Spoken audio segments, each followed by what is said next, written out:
कि ये अपने आप में कुछ ऐतिहासिक, अद्भुत और दुर्लभ कार्य होने वाला है। जिस उत्साह के साथ आगरा के धम्म कारवां में आप सब उपस्थित रहे और मैं तो उस दिन अलग-अलग साथियों को वहाँ उपस्थित देखकर गर्व से भर जाता हूँ। कि जो समुदाय, जो समाज जिसे कमज़ोर आँका जाता है, वो यदि अपने मसीहा के जीवन से जुड़ी हुई किसी एक दिन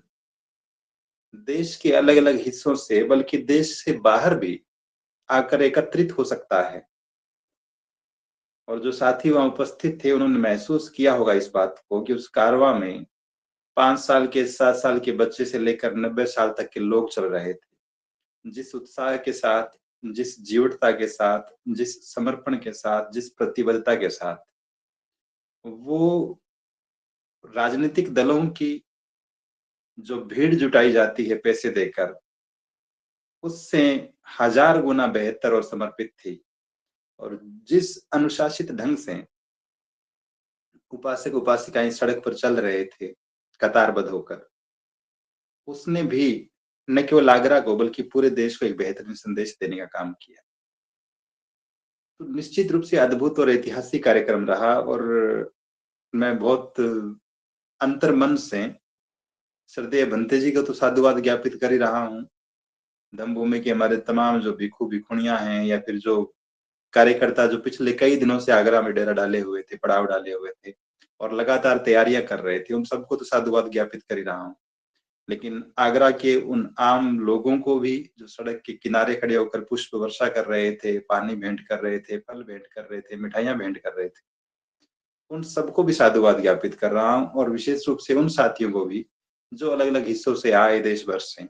और इस अद्भुत कार्यक्रम का हिस्सा बने। अब इस कार्यक्रम की सफलता को यदि हम आंकना चाहें, तो इसका सीधा-सा अर्थ है कि यदि ये कार्यक्रम अपने उद्देश्य को प्राप्त करता है, जिस उद्देश्य के लिए आयोजित हुआ, उसे पूरा करने में सफल होता है, तो निश्चित रूप से कार्यक्रम भी सफल है। और कार्यक्रम चूँकि मुख्य रूप से इसी बात पर केंद्रित रहा कि हमें अलीगढ़ में एक वृद्ध भिक्षु-भिक्षुणी सेवा विहार का निर्माण करना है और उसी लिए हमें वो विरासत की ईंटें बाँटी गई। तो मैं 2 बिंदुओं पर प्राथमिक रूप से बात कर रहा हूँ। पहला बिंदु ये कि विरासत की वो ईंट जो उस वृद्ध भिक्षु-भिक्षुणी सेवा विहार की नींव में लगनी है, उसका महत्व क्या है? वो क्यों ज़रूरी है? और दूसरी, यदि वो ज़रूरी है, तो फिर हम उसे पूरा करने में क्या ज़िम्मेदारी निभा सकते हैं? ये सवाल बहुत सारे साथी अक्सर करते हैं कि बुद्ध विहारों का निर्माण करने की बजाय या सेवा विहारों का निर्माण करने की बजाय स्कूल, कॉलेज या लाइब्रेरीज़ बनानी चाहिए। तो धम्मभूमि का बहुत सुस्पष्ट सा संदेश है। परम पूज्य बाबा साहब डॉक्टर अम्बेडकर ने जो बात कही और आप देखेंगे कि 1956 में बाबा साहब ने धम्म दीक्षा ली। 1955 में बाबा साहब ने बुद्धिस्ट सोसाइटी ऑफ इंडिया का गठन किया और बुद्धिस्ट सोसाइटी ऑफ इंडिया के गठन के वक़्त बाबा साहब ने जो उसके 7 या 8 उद्देश्य निर्धारित किए, ऑब्जेक्टिव्स निर्धारित किए,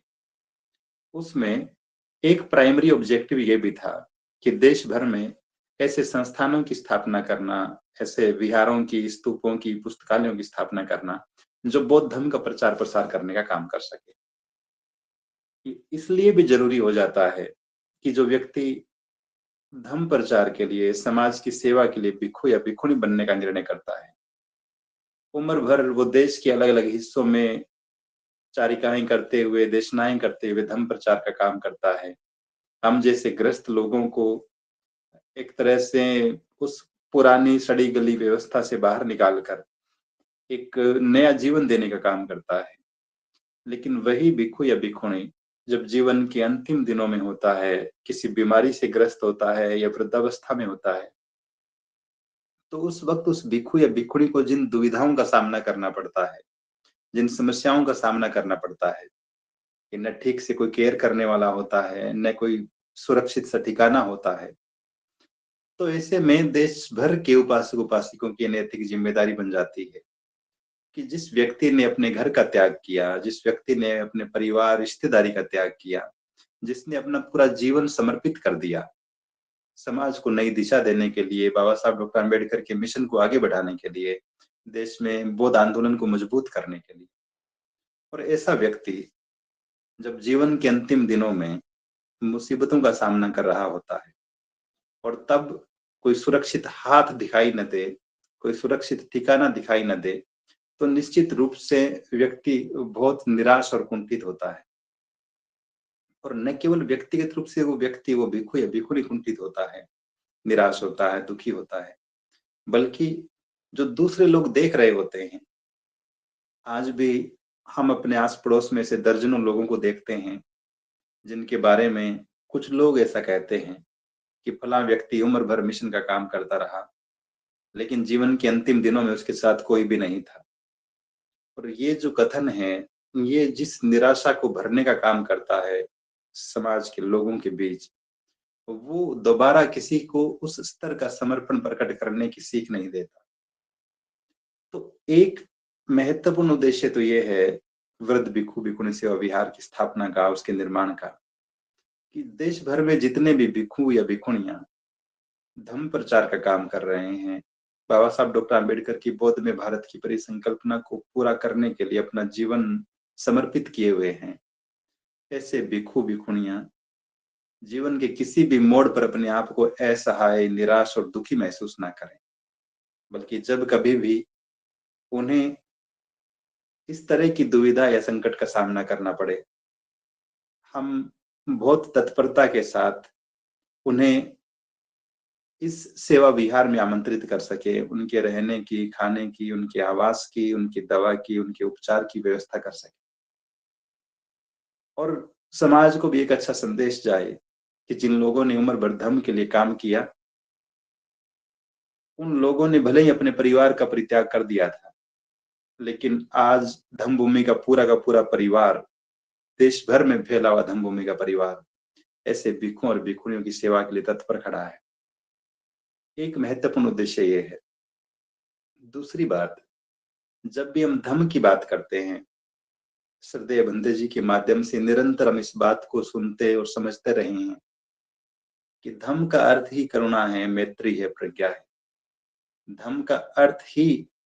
लोगों की सेवा करना है। तो जिस धम्म को, जिन धम्म ग्रंथों को हम बार बार जहां प्रज्ञा, करुणा और मैत्री की बात पढ़ते हैं, अगर एक बौद्ध उपासक या उपासिका होने के नाते हम अपने भिक्षुओं या भिक्षुणियों के प्रति भी सेवा का वो भाव प्रदर्शित नहीं कर पाए,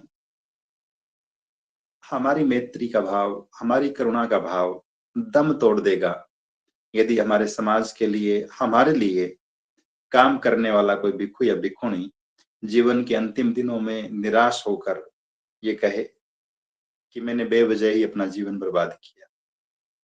तो उस सेवा भावना की धम्म को व्यवहारिक स्तर पर लागू करते, अपने जीवन में लागू करते हुए कि वो करुणा मेरे व्यवहार से कैसे प्रकट होगी। जिस मैत्री का पाठ हम धम्म में पढ़ते रहे, जिस करुणा की बात हम धम्म में पढ़ते सीखते रहे, दूसरों को सिखाते बताते रहे, वो व्यवहारिक रूप से हमारे खुद के व्यवहार में कैसे आएगी। तो निश्चित रूप से ये भाव तब आता है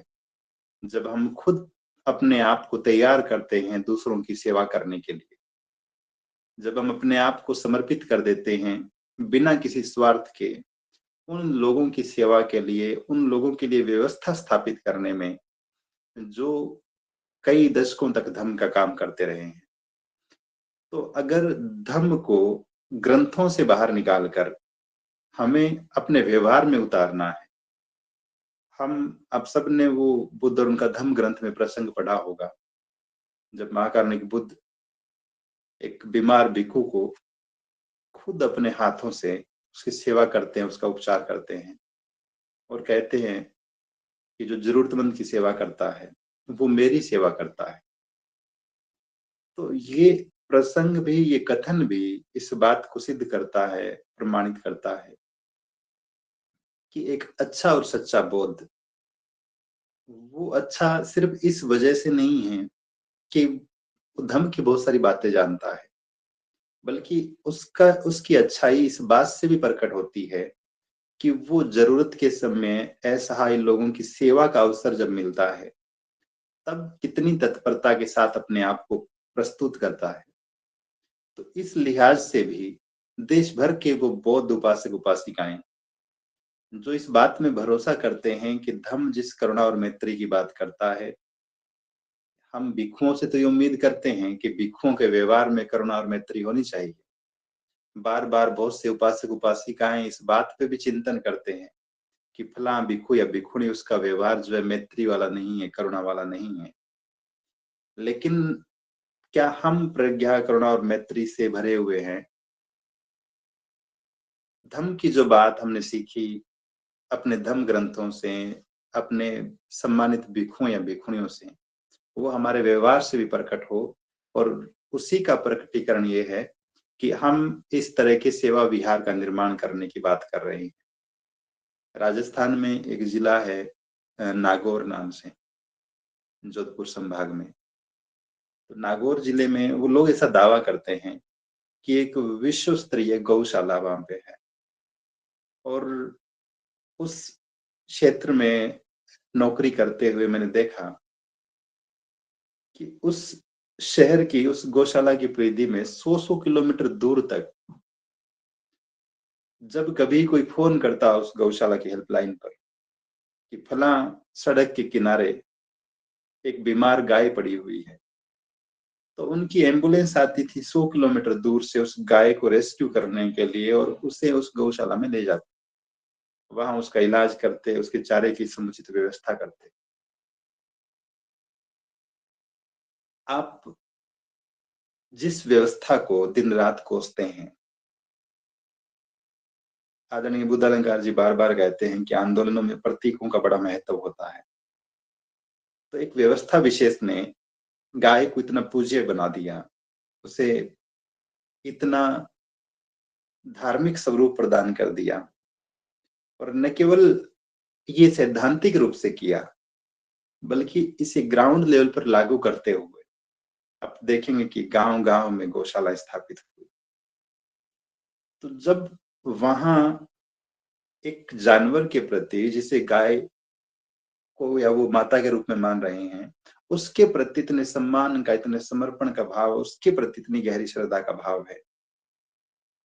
और दूसरी तरफ हम बौद्ध लोग जो अपने आप को दुनिया के सबसे श्रेष्ठ और सभ्य सदाचारी लोग मानते हैं, जो ये दावा करते हैं कि हम में प्रज्ञा, करुणा और मैत्री का भाव है, और हमारी आंखों के सामने कोई अब भिक्षु या भिक्षुणी इस दर्द में हो, इस पीड़ा में हो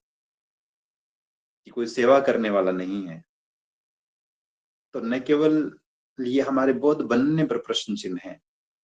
बल्कि धम्म अपने नवीन स्वरूप में, आधुनिक संदर्भों में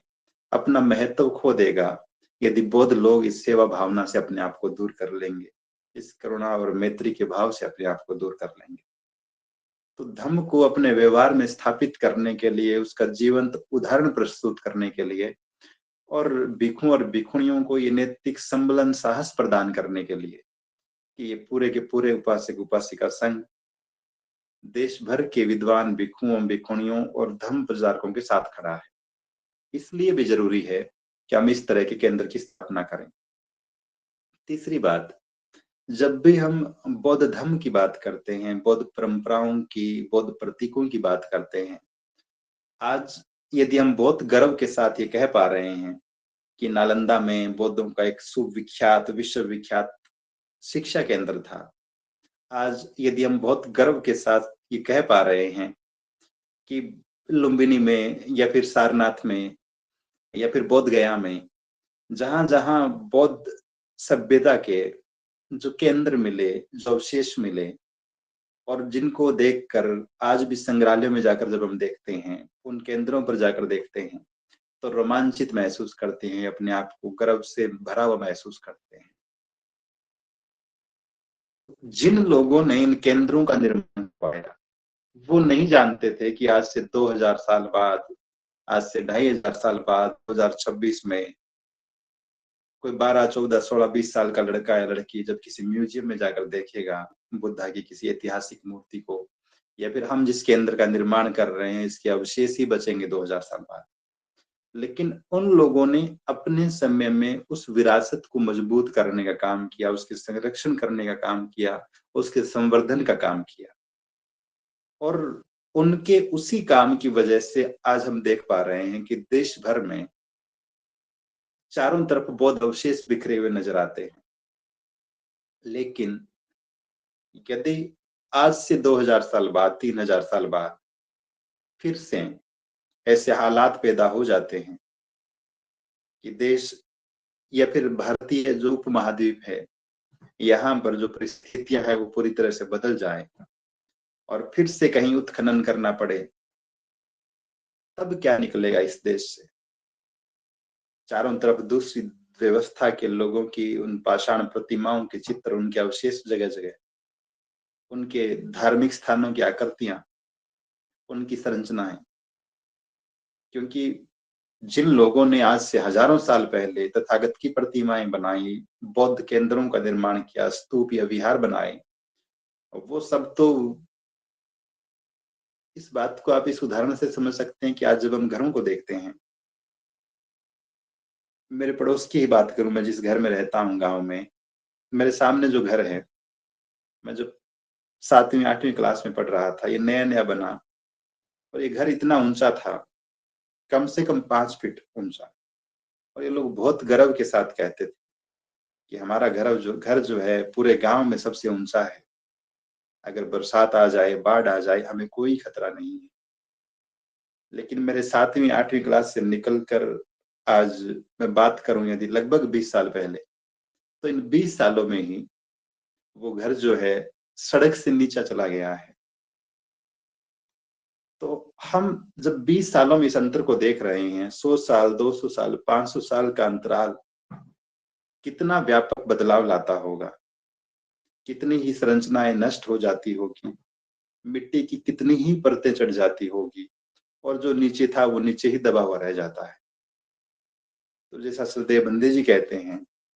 यदि फिर कहीं उत्खनन की नौबत आई, ऐसा किया गया, करना पड़ा,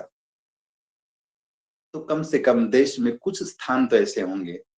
जिनकी खुदाई के बाद ये कहा जा सकेगा कि ये बौद्ध सभ्यता के केंद्र रहे हैं। जिन लोगों ने इस संस्थान में जय भीम नमो बुद्धाय लिखकर ईंटें लगाई हुई है, ये एक विशिष्ट संस्कृति की परिचायक है। और ये लोग बाबा साहब डॉक्टर आम्बेडकर को अपना आदर्श मानने वाले थे, महाकारुणिक बुद्ध को अपना शास्त्र मानने वाले थे। तो हम न केवल वर्तमान समय के लिए बल्कि हजारों साल आगे के लिए भी काम कर रहे हैं कि किस तरह से अपने आप में एक ऐतिहासिक काम है, और बौद्ध विरासत को सहेजने वाला काम है, उसको विस्तार करने वाला काम है। आप देखेंगे कि जब सम्राट अशोक महान ने संघमित्रा को भेजा, महेंद्र को भेजा श्रीलंका, बौद्ध वृक्ष की एक डाल देकर, और कहा कि इसे स्थापित करना है। कौन जानता था उस वक्त, उस जमाने में? आज तो भले ही हमें ये एक ईंट प्रतीत होती है, इस ईंट का क्या महत्व हो सकता है, लेकिन और हो सकता है कि उस वक्त भी लोगों ने सोचा हो इस एक डाल का या इस एक पौधे से क्या कुछ बदल जाएगा श्रीलंका में। लेकिन सदियों बाद आज जब हम आज बात कर रहे हैं, तो हम बहुत गर्व से इस बात को याद करते हैं, उस घटना को भी, भारत से बोधि वृक्ष को नष्ट कर देने के बाद वापिस श्रीलंका से भारत में लगाई उस बोधि वृक्ष की उस शाखा को भी, कि जब एक जगह से कोई चीज नष्ट होती है तो दूसरी जगह वो जो स्थापित थी उसने अस्तित्व को बचाए रखा। तो बहुत से व्यापक और दूरगामी परिणाम प्रभाव होते हैं इन चीजों के, हम नहीं जानते, वो कैलकुलेशन से परे हैं।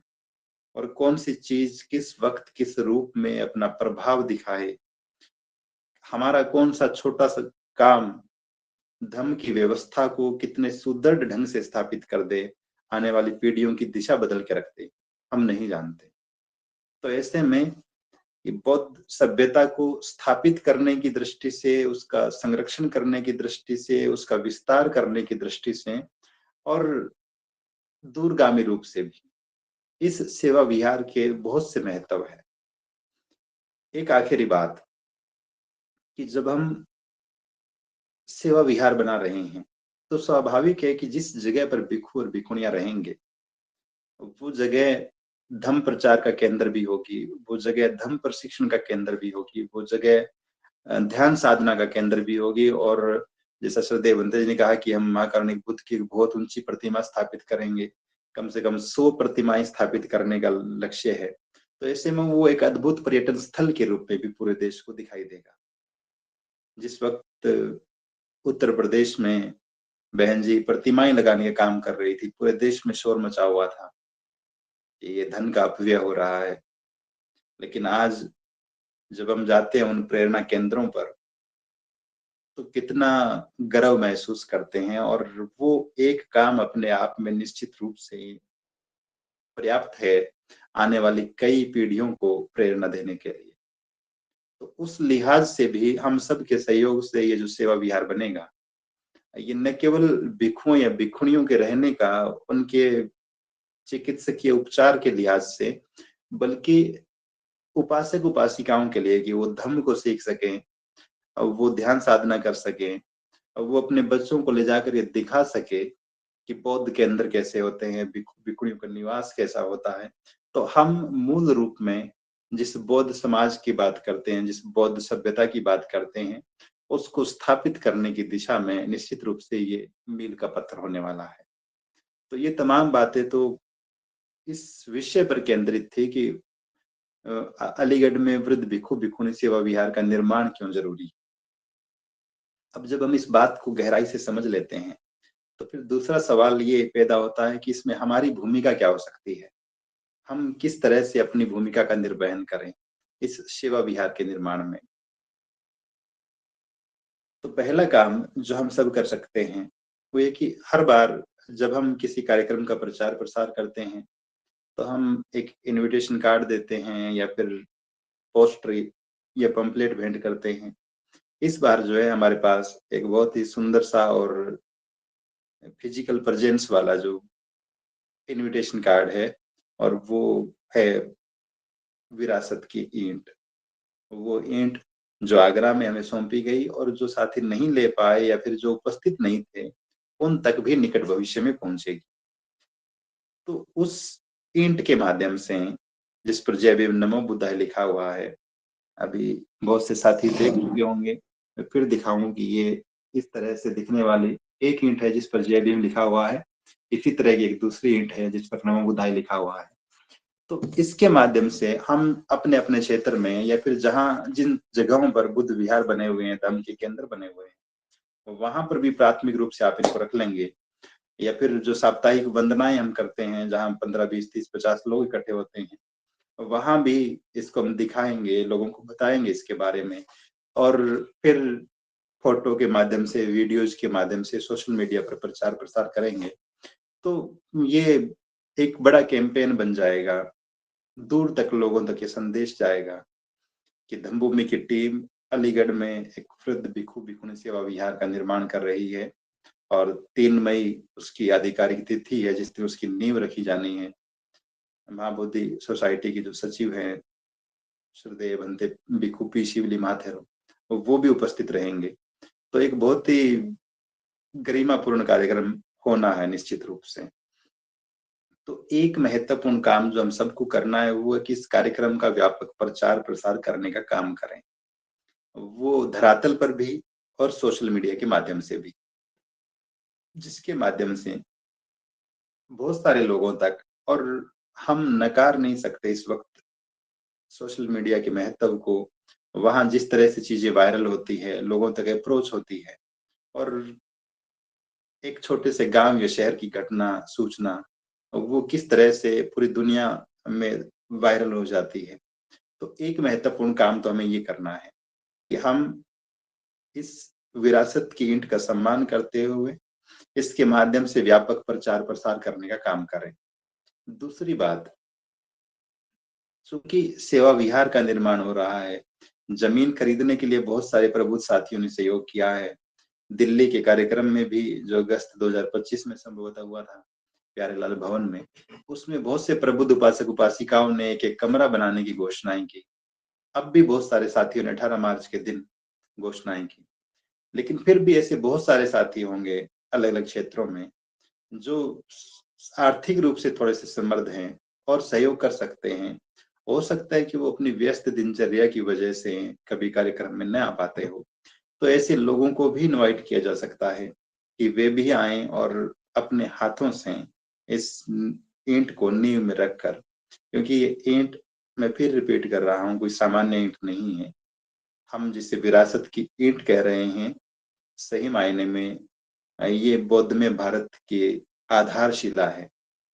तो हम अपनी उपस्थिति से, हमारे परिचित दूसरे प्रबुद्ध उपासक उपासिकाओं की उपस्थिति से अगर इस काम को बहुत सलीके से कर पाए, तो निश्चित रूप से ये अपने आप में बहुत अद्भुत और ऐतिहासिक कार्यक्रम हो सकता है। और एक और महत्वपूर्ण बात कि काम भले ही धम्मभूमि के नेतृत्व में हो रहा है, श्रद्धेय भंते जी के नेतृत्व में हो रहा है। अभी आपने आगरा में देखा होगा, देश भर से 100 से ज्यादा भिक्षु या भिक्षुणियां उपस्थित थे। तो ये कोई बाउंड्री नहीं है, कोई सीमा है, सरहद नहीं है कि जो धम्मभूमि से जुड़े हुए भिक्षु या भिक्षुणियां हैं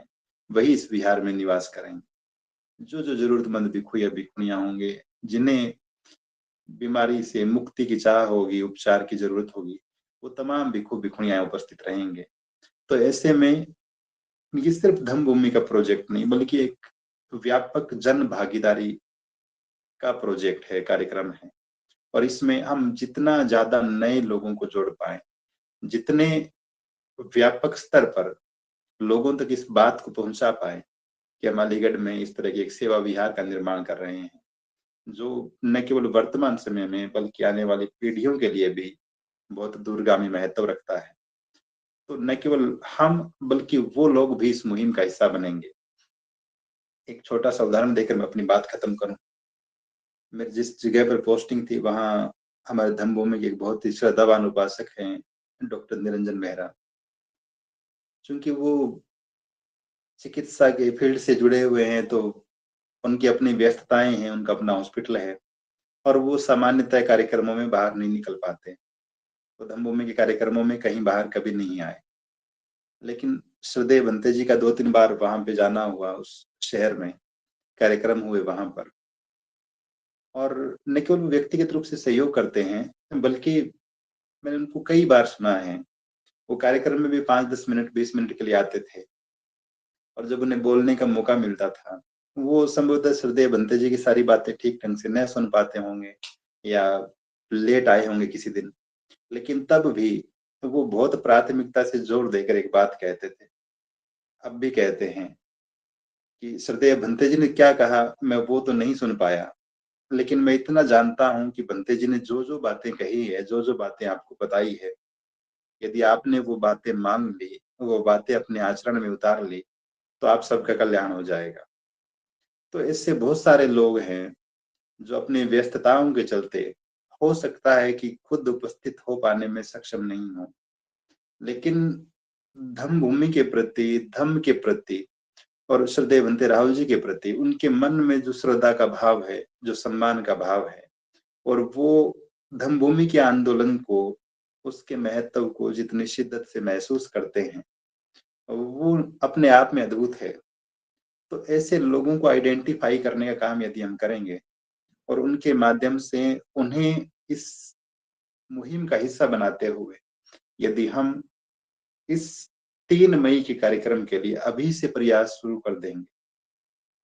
क्योंकि बीच में 14 अप्रैल का कार्यक्रम भी आना है, बाबा साहब की जयंती आती है और निश्चित रूप से देश भर में बड़ा महत्वपूर्ण कार्यक्रम है। तो हमें एक साथ बहुत सारे लोगों से कनेक्ट करने का अवसर मिल जाता है। तो धम्मभूमि के प्रतिनिधि, धम्मभूमि से जुड़े हुए साथी यदि अपने अपने क्षेत्रों में आयोजित हो रही 14 अप्रैल के इस कार्यक्रम के दिन, जयंती के दिन, आप धम्मभूमि से, बीआरसी से कहीं भी कांटेक्ट कर लेंगे कि हमारे क्षेत्र में फलां दिन, सामान्यतः 14 अप्रैल के दिन ही बाबा साहब की जयंती का आयोजन होता है।